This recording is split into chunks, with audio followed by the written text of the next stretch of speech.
Because of the Holy possession. crap! Wow. What a weird play, but it works in our favor. Falcons. Oh, wow. my gosh. Wow, that was weird. Listen, that's incredibly weird. Typically on a blocked field goal that's recovered by the offense, it's going to turn over to the defensive side. But due to the fact that Coyotes picked it up and had possession, and they start the return. And hats off to Dagan. Dagan hits that kid so hard that ball comes out. Your quarterback normally doesn't hit like that, but ours does. Oh, my gosh. Welcome to LD Nation, baby. Wow, who was that ball recovered by? I think it was Sagoon. Great hustle by the sophomore tackle. Now let's see what this Falcon offense can do. Come on, guys. We got to get on the board here. Haven't scored since the first quarter. They try to set up the option. Oh! He's inside Look the 30. at that. He's sitting on top of him right here. Yard line. That is crap. Wow. Cody Pierce getting tangled up, but Dagan with a big run for a first down for Lake Dallas. That makes me mad. All the way down to the 27-yard line of the Coyotes. Great run. Plays good for what, about 15 yards. He had a big hole. He did. Tauefa, Brewer motions into the backfield. They're going to run the same play. Dagan this time going to keep it himself. He's going to be all the way down to the 20, maybe the 19, a gain of 7, maybe 8. See, he's got that option of the pitch out there, and the defense doesn't. They don't know whether to hang loose for the pitch out or go for him. And Dagan's reading it perfectly because of both times that you're right. Keegan motions back into the backfield, and they set up that option play going left. Ball spotted on that left hash mark. Same formation, receiver each side. This time, Brewer motions left to right. They give it to him. It's going to be an option pass. Keegan, he's going to be tackled in the backfield at the 24 for a loss. Sasser, he was looking for Sasser down the right side, but he was covered. So instead of force it, hey, just go ahead and take your lumps. Yeah, brings up third down. I got to tell you, we just keep running with Dagan. We get the first down. We just keep moving when he does that quarterback keeper. That's our best option right now. Ball spotted at 25. It's going to be third down and 8. And I don't know. I got to tell you, I would have to think this is 4-down territory. Falcons haven't had much luck with the field goal unit right now. Man, empty set, 4 receivers far side. It's Sasser alone here on the right. 3-man rush. Here comes the middle linebacker for 4. It's across the middle. It's Keegan makes a spin move. He's got it. He's going to be tackled at the 14. He needed 8. He got 9. First down, Lake Dallas. That was huge right there. Man, he just caught it a little route across the middle, felt the pressure, spun out of it, and was able to pick up the first down. Falcons. Guys, I say nothing fancy. We just drive it up the middle. Aaron Berry's in right now. 1st and 10 at the 16-yard line. Micah Fitzgerald and Josiah Tauefa in the backfield. This time they go left side with Berry, went in motion. Berry going to cut it inside the 15, be tackled right there. Short gain of 1. And he kind of let up at the end of that. He made that cut, but he kind of let up. I think he was hoping that something would open back up for him, but what, a yard on that? Yeah, there might be 2. It looks like it's going to be spotted at the 14-ish. It's either way, 2nd and 9, 2nd and 8. Inside of the 15-yard line, we'll say that. You know what, Brother Van, we were having success. Dagan carrying the football. He's got 20 carries, 117 yards on the game.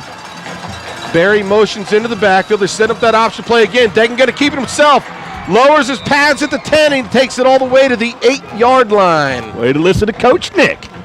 Yeah, no doubt. It's going to bring up 3rd, and we're going to call it 2 from the 8. There's 8 minutes and 15 seconds left to go here in this ball game. Falcons trail the Coyotes 14-17. And this is a huge play. I think obvious 4-down territory here. Oh, without a doubt. Brewer this time lined up at quarterback. He's going to get the snap, go right with it. He's going to try to cut it inside the hash marks, makes a spin, gets down to the 6. I think this is going to give the Falcons the first down. I don't know. He's oh my lined gosh. up short. He got That's a terrible spot if you ask me. I think so too. I think he was way closer to the 5-yard line than he was the 7. I'm right down here, guys. I think it was a pretty good spot. Really? Josiah's down here chapping his test. He said, let's go Rhino. Let's go Rhino. Yeah, put in the big boys. Let's go. Power football. See if you can stop us. It's 4th and 1. We're going to call it the 7-yard line, and we have a timeout called on the field by the Falcons. It's their first timeout of the second half. This is the Lake Dallas Quarterback Club broadcast.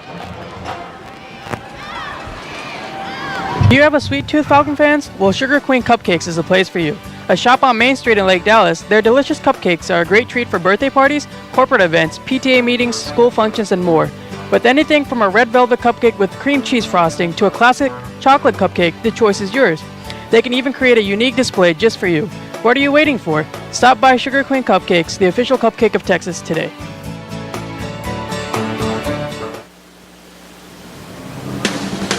This is Steve Bain, General Manager, Huffines Chrysler Jeep Dodge Ram in Louisville. Come see us as we celebrate 90 years of treating Texans right with Texas values. Whether you're in the market for that new Jeep Wrangler, Ram half-ton Lone Star, or maybe a Dodge Challenger, Huffines has it. Come see me and ask for the Falcon family discount. Go Falcons, and good luck in 2014. Well, real quick, take care of a little bit of business. Couple shout-outs. Want to give a shout-out to Zebby Poycattle, former Lake Dallas broadcast team stat man, listening from the University of Texas. What's up, Zippy?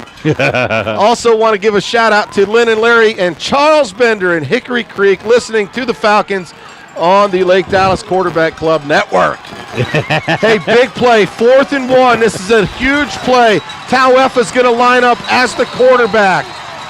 Griffin in the backfield with him. It's 4th and 1 at the 7. Tauefa going to go straight up the middle. He's inside the 5. First down.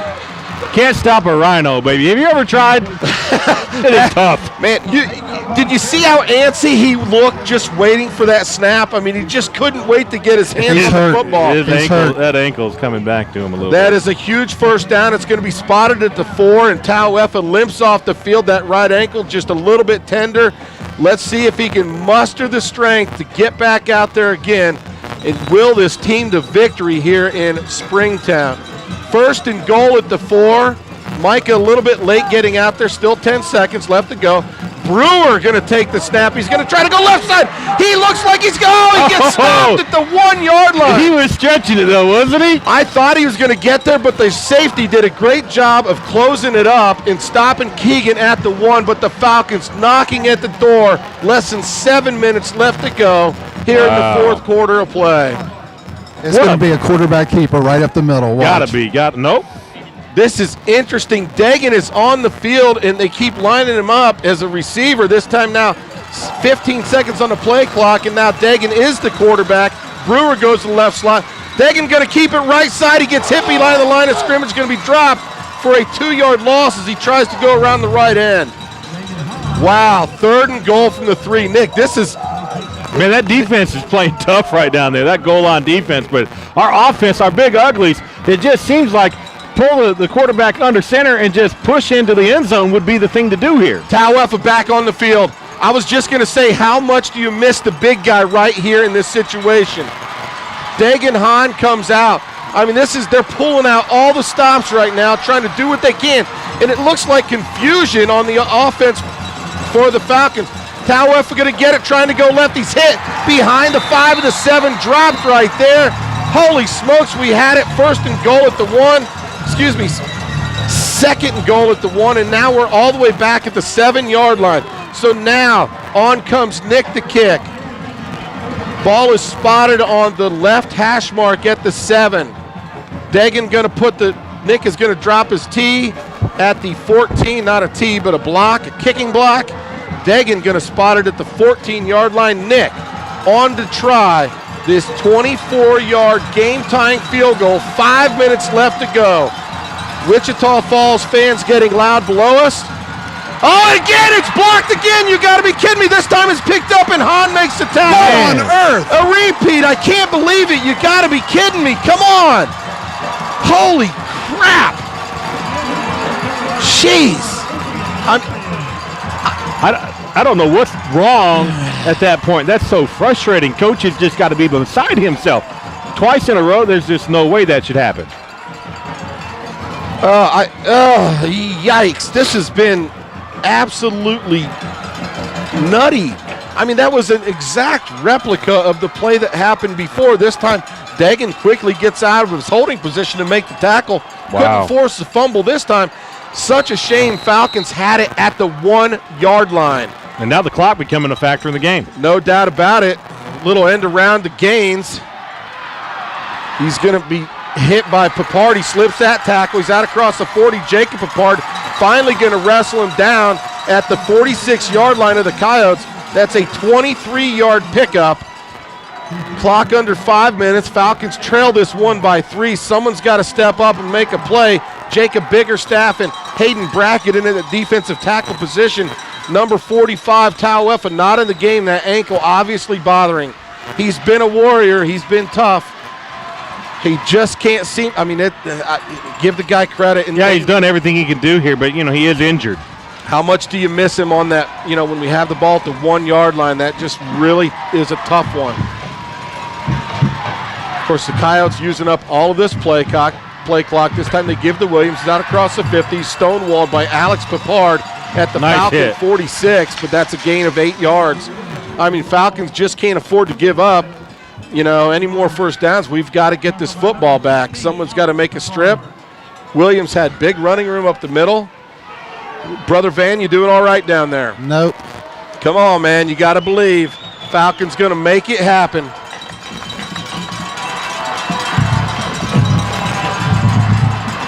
Play clock. They're just letting this clock wind and wind and wind. Falcons have used 1 timeout. They have 2 remaining. The clock is at 3:38. They're going to get the snap off.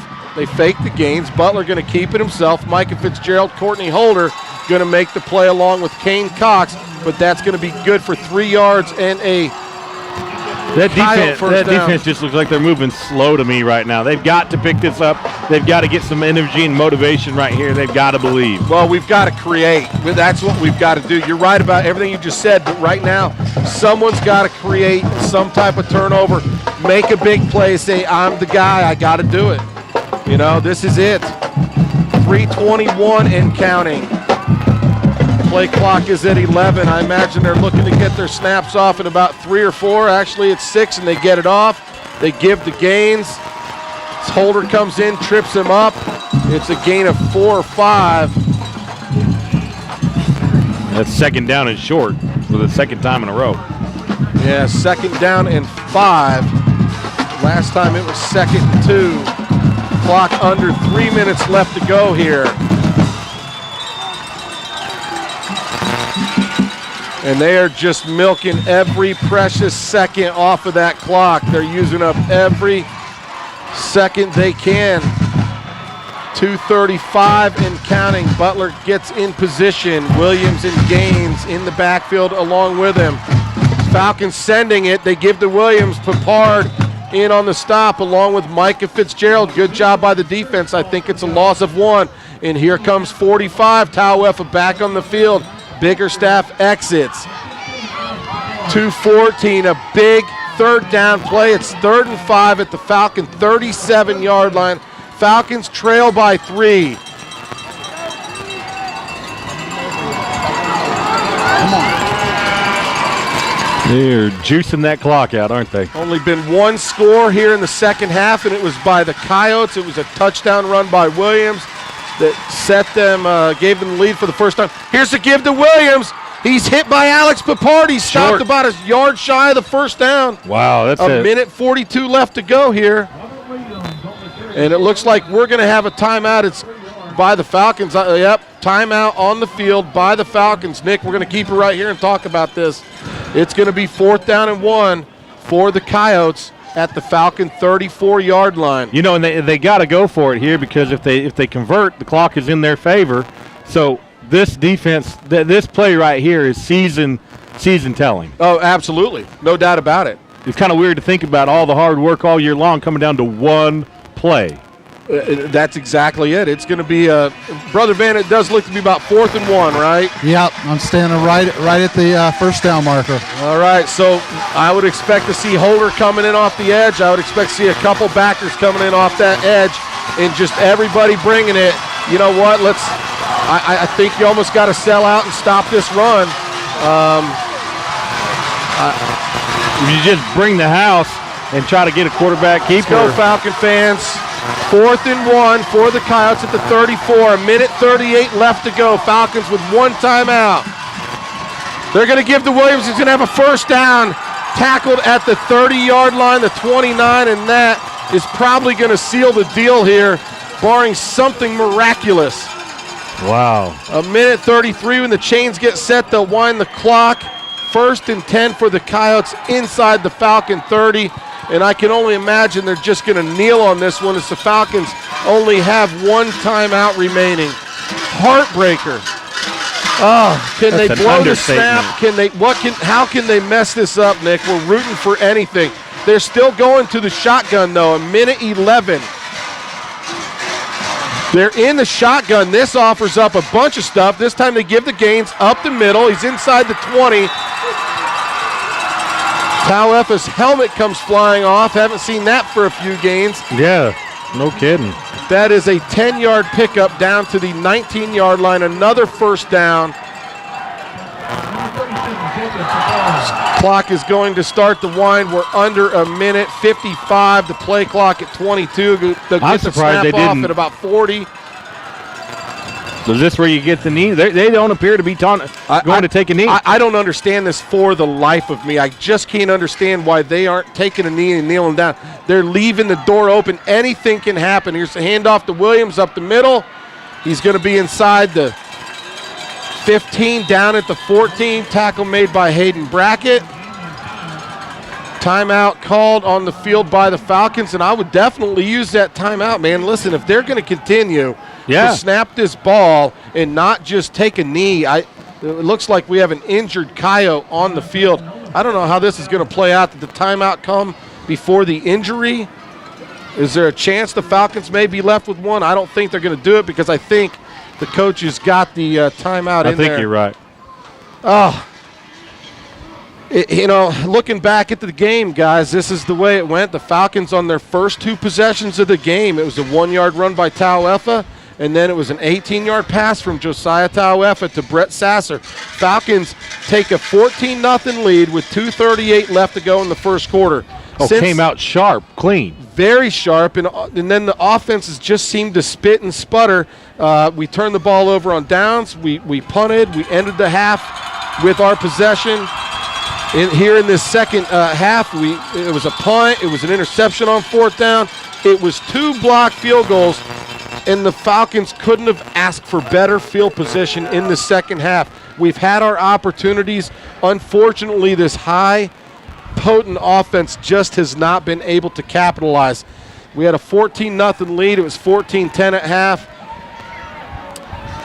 Wichita Falls gets the ball on the opening drive of the second half. They score, take the lead, and we haven't had a score since. No. 32.4 seconds to go here in this ball game. It's 2nd and 5 at the Falcon 14-yard line, maybe the 13-yard line, and now Butler is. It's interesting. They just don't feel comfortable with Butler going under center. They don't. They're basically in their own form of victory formation, but it's still a shotgun snap. Butler gets it. He's going to take a knee. There's so many things that could happen with that. A lot of things that can happen, and the players are running off to their respective sidelines, folks. That is going to do it here in Springtown. Man, Josiah getting some respect from OJ. Oh, come on. Falcons a little bit mad. I think O.J. Clark was out there giving Josiah Tauefa some respect and a hug and saying a great game. I don't know what looked like a Falcon took a little offense to that. But, man, such a disappointing end to this Team 50 season. Falcons undefeated in district play, come out here and play a tough Wichita Falls Old High Coyote team, and they just couldn't come up on the right end of the ledger there, Nick. Now you could